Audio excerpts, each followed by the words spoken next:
Hey, how are you? I'm Chris Robin, aka at Detroit Beastie, here with Dynasty Nerds to talk a little DFS to Dynasty and a little sprinkling of prize picks. When we look back at last week, you know, in week, what was it, week two, I'm already predisposed, and I'm sure if any of you have ever broadcasted, it takes everything I have inside of me not to at least spend 5 or 10 minutes on a recapping segment, but I'll do that in between my picks because I have a bunch of guys I want to talk about here.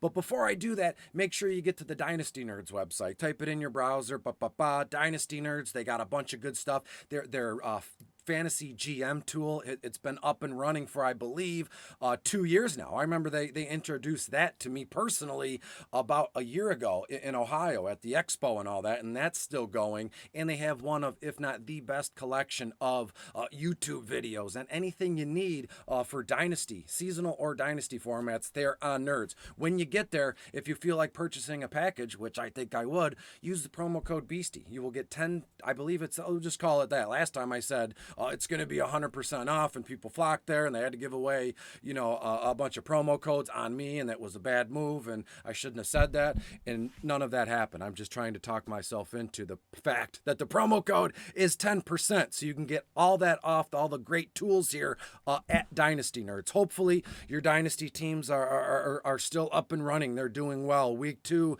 was wild from start to finish. No recap. Let's get right into week three here and go over a few things. At first glance, I always say this from a 10,000 foot view looking down. That's when I do these like little player props and over under stuff. And it just so happens now I have an outlet to broadcast them. Normally, the broadcast that you're watching now goes on in my own head for about a week, or excuse me, about 5 days until lock time comes around on Sunday. So I'm glad Nerds has given me this opportunity so I don't have to hold all this stuff inside all week and go over it over and over again. I could just talk to you and tell you about it. Let's go to the first one I have, and that's Derek Carr. When you look at Carr, their own Raiders are 0-2, but finally him and Adams connected for a touchdown, but they lost to Arizona. And again, Arizona looked awful, and if I'm not mistaken, was some late game comeback action from Kyler Murray. I heard something where a Raider slapped Kyler Murray in the face. I mean, what the heck was going on in that game? But lost in all of this stuff was the fact that Derek Carr and Adams, they're 0-2. The Raiders are 0-2. And with the addition of Devontae, they had all these, Super Bowl aspirations. And look, only 2 games. You're 0-2. Let's see what we can get. But this week, they're at Tennessee. And when you look at what happened last night to Tennessee, granted it was Buffalo, I think Derek Carr and the Vegas Raiders can have similar success in terms of yardage. That's why I'm taking Derek Carr on prize picks over 275 and a half pass yards. You might think, well, that's wild. I don't even think Carr eclipsed 250 last week against Arizona. He had 252 yards last week, so adding another 20 plus yards to that total seems like a silly thing to do, Chris, but hey, people are going to be off Carr, and when you look at him from a dynasty perspective, I mean, that ship has already sailed. I believe he's in his early 30s. We go from there, but you might want to send out some feelers in a super flex league, in a dynasty league. Send out some feelers, and now is the time. They're 0-2. Carr coming off of a blah kind of game here. Now is the time to get in on Carr before he takes off this season, because I think he will. This is the cheapest you're ever going to be able to get Derek Carr. It's not like we're talking Jonathan Taylor or whoever else, Tua or even Jalen Waddle. You can get Derek Carr on the cheap, on the sly. So make that happen. As we go down, aforementioned Tua Tagovailoa. Holy smokes, was that a game, right? Let me double check. I don't want to say they're secret notes, but I have another collection of notes that I keep, and I've always been good with sharing those. But sometimes I need a little stuff for myself, right? Little stuff to work through the week. That's just for me. Hopefully you don't mind. Kiddingly, look at this game. 42-38. Miami beat Baltimore after they were down 21-0, and it was so good being on social media, Sunday afternoon after the first half. The Baltimore Ravens fans were like, this is easy. Tua stinks. Ravens to the Super Bowl, and then it was like, You know that emoji? It's like with the little sweat drop. Uh-oh. Tua went absolutely crazy. 6 touchdown passes. Yeah, he threw 2 interceptions, but who cares? It was all about Tyreek Hill and Jalen Waddle. Look at this one. Tyreek Hill averaging 17.3 yards a reception.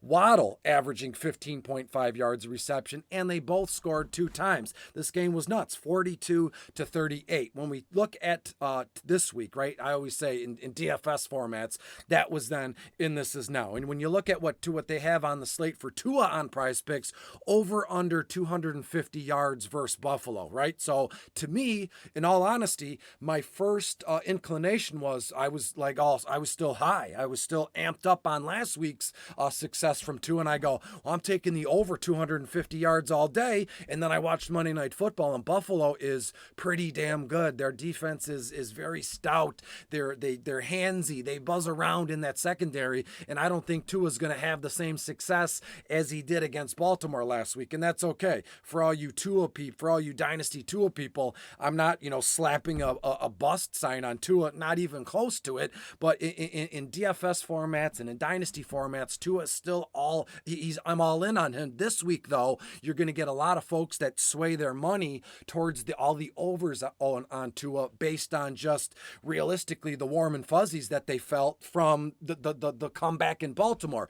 Do not let yourself get caught in that trap. Take the under 250.5 yards against Buffalo here, and we'll keep it moving. When we go down to the running backs, I got like 10 people written down. Maybe it would be wise to share my notes in collection with this video afterwards, because we'd be here all day if we went through my notes. And I'm not even kidding when I say this. Let's talk about Josh Jacobs briefly. As I mentioned, Derek Carr to start this broadcast. Let me scroll up here in what I got going on. Josh Jacobs, I mean, in DFS formats, he's like 6'5" on FanDuel. Tennessee 31st overall against opposing running backs. And last I checked, Josh Jacobs is still the man in town in running back. Last week, let's check in on him. 19 carries, 69 yards. That's only 3.6 yards a pop. That's kind of stinks, but the volume will never be an issue for Josh Jacobs. Nobody ever claimed the volume was going away, but we know we're always going to get 10 plus, at minimum 10 plus touches out of Josh Jacobs. And again, when you look at what Buffalo did to Tennessee last week,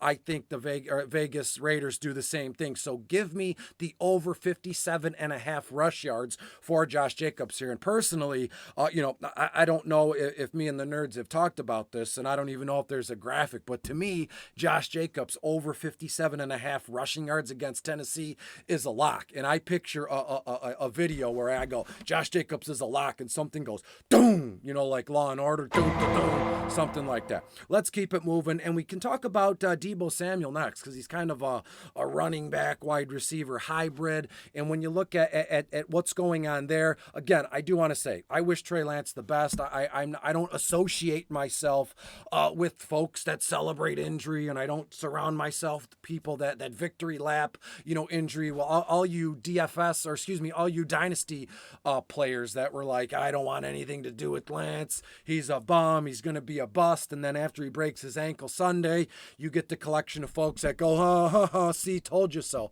I mean, is there anything worse than people that are like that? This kid is young and upcoming. He's living out his dream. He breaks his ankle, and you spin it to your advantage based on a fake football, based on fantasy football or DFS. I mean, how off the rails, silly can you be? So I wish Trey Lance the best, but on the other side, we have to now look at Jimmy G and the options they have with Deebo or their other running backs. Jeff Wilson had a great game, right? But when we look at Deebo last week, I believe he got 4 carries for 53 yards. Anytime Deebo touches the ball, he's a threat to take it to the house. Last week, Deebo 13.3 yards a carry here, and I am willing to take that again this week on Prize Picks. Deebo's over under for rushing yards is 39.5, and I know that's a little iffy because they're playing the Denver Broncos. Denver, I think I mentioned their defense last week, their secondary and their linebackers. They're young, they're good, they buzz around here,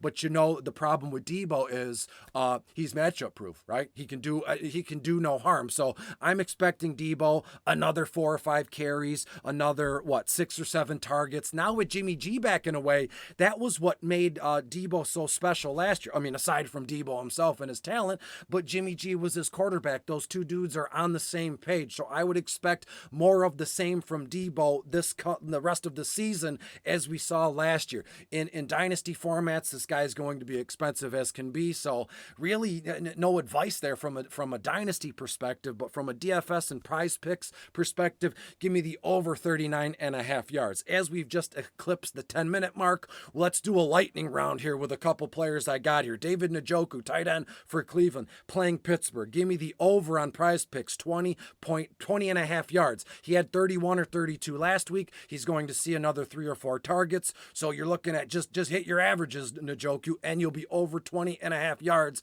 against Pittsburgh. As we go down, this one might be a little contradictive. Let me explain. Jalen Waddle with this penguin walk. I said I had Tua under 250.5 yards on prize picks, but I still think there's a window for Waddle to have over 75.5 yards on this one against Buffalo. As we talk out this video, that's your call, right? If you want to do the over Tua, then the over Waddle, and you might say, well, if you're going under Tua, why would you go over Waddle? Because again, they're playing Buffalo. I just said it, and this head coaching staff is going to do everything they can to suppress Tyreek Hill. So you're looking at a case where it's going to trickle down to Waddle. So give me the over 75.5.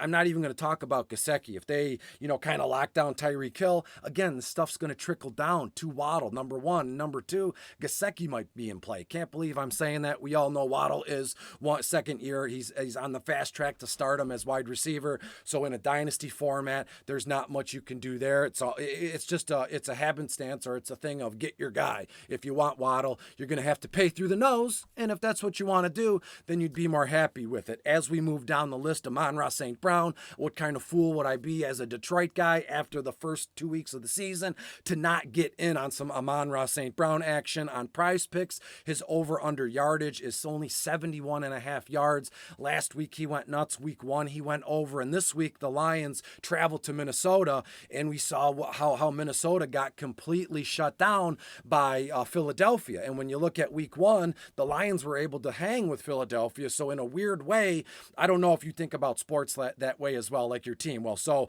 the Lions lost to Philadelphia in week 1, right? And then Philadelphia blew out the Vikings in week 2. So in week 3, the Lions should fare well against the Minnesota team because they hung with Philly, who just beat the brakes off Minnesota.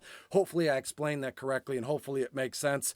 If it doesn't, again, I told you, this video is basically me and what my head looks like on a daily basis. So last but not least, give me amon-ra over 71.5 yards on prize picks. So that's what I have for you this week. Any questions or comments, you can always find me on Twitter at Detroit Beastie. I'm a member of the Dynasty Nerds, their Discord, everything they got going on. When you get there, use promo code Beastie. You'll get $10 off. Tag me in the Discord. Say, hi, hey, Chris, I'm here. I'm here with the nerds, and I watched the video, and it was outstanding. So be good, be safe, and I will see you the same time next week. And to be honest with you, there's never enough time for over-unders. Next time, we'll cut this down 5 minutes, but realistically, I'll probably just add 5 minutes more. I'll see you again next week. Bye-bye.